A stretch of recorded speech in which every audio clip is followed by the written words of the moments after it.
क्या आप भी कहानी सुनना पसंद करते हैं? तो स्वागत है आपका। आइए सुनते हैं कहानी मायावी घड़ा। एक धनपति था।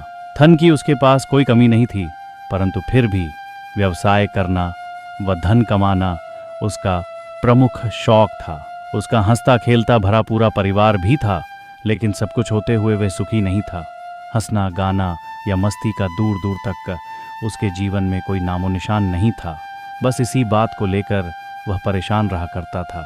एक बार कहीं से उसके यहाँ एक सन्यासी पधारे। वे तो धनपति का हाल देखते ही समझ गए कि सब कुछ होते हुए भी यह सुखी नहीं है। उधर धनपति ने भी मौका देख अपना दुखड़ा उनके सामने रो ही दिया। वह दोनों हाथ जोड़ सन्यासी के चरणों में गिड़गिड़ाते हुए बोला, मेरे पास सब कुछ है, पर जीवन में प्रसन्नता नहीं। कुछ भी करो महाराज, परंतु मेरा जीवन प्रसन्नता से भर दो। सन्यासी हंसते हुए बोला, वह तो मेरे लिए क्षण भर का काम है। बस उसके लिए तुम्हें मेरी एक शर्त पूरी करनी होगी, लेकिन शायद तुमसे होगी नहीं। धनपति बोला, क्या बात करते हो महाराज? जीवन में प्रसन्नता पाने के लिए मैं कुछ भी कर सकता हूँ। ये सुनते ही सन्यासी ने पास से एक छोटा सा घड़ा निकाला और उसे वे हाथ में थमाते हुए बोले, बस इसे सोने की मोहरों व हीरे जवाहरातों से भरकर मुझे दे दो। अब धनपति के पास तो अपार धन था, उसे प्रसन्नता पाने हेतु इतना दान पोसाता ही था। वह तो झट से दौड़कर गया और दोनों हाथों में खजाना और सोना मोहरें लाकर घड़े में उड़ेल दिया, लेकिन घड़ा भरा नहीं। कोई बात नहीं, कुछ कम पड़ गया तो फिर भर देते हैं, भला अपने पास खजाने की क्या कमी। ये सोचकर उसने 4-5 बार और खजाना व सोना मोहरें लाकर घड़े में उड़ेली, पर घड़ा था कि भर ही नहीं रहा था। धीरे धीरे कर खजाना तो खाली होता जा रहा था, पर घड़ा अब भी भरने का नाम नहीं ले रहा था। उधर अपने घड़े का यह खेल देख सन्यासी तो मंद मंद मुस्कुरा रहा था, परंतु वह धनपति बड़े सकते में आ गया था। माजरा पूरी तरह उसकी समझ के बाहर हो गया था, लेकिन चूंकि घड़ा भरने का वचन दिया था सो पूरा तो करना ही था। बस वह हीरे जवाहरात उसमें लगातार उड़ेले जा रहा था, लेकिन घड़ा नहीं भर रहा था तो नहीं ही भर रहा था। ऐसा करते करते घड़ा उसका पूरा धन पचा गया, लेकिन था अब भी खाली का खाली।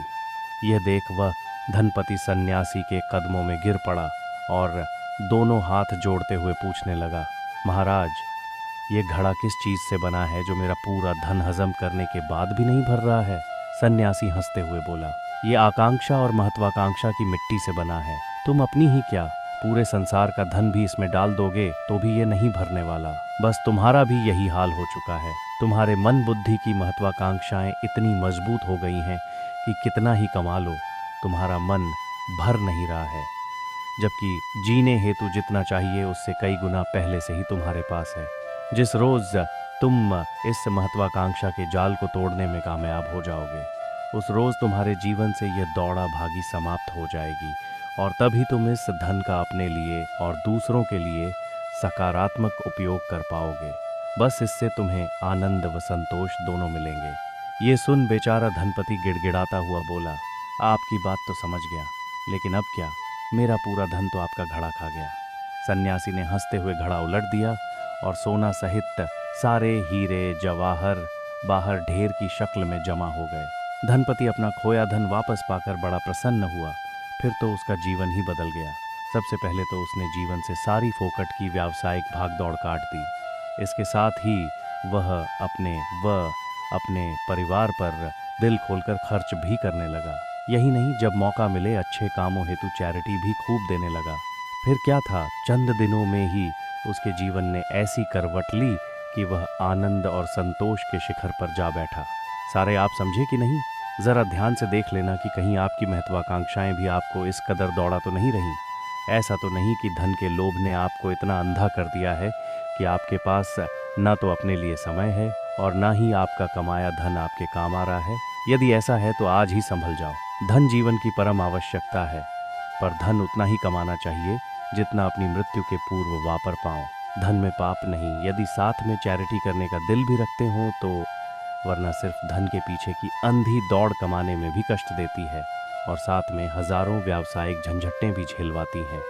और इतनी जहमत उठाने के बावजूद इसके वापरने का या चैरिटी करने का हृदय न होने के कारण आप ही का कमाया धन आपको सुख भी रत्ती भर नहीं देता। एक क्षण को ठहर कर बुद्धिपूर्वक सोचना, क्या इससे बड़ा और कोई पागलपन हो सकता है दुनिया में?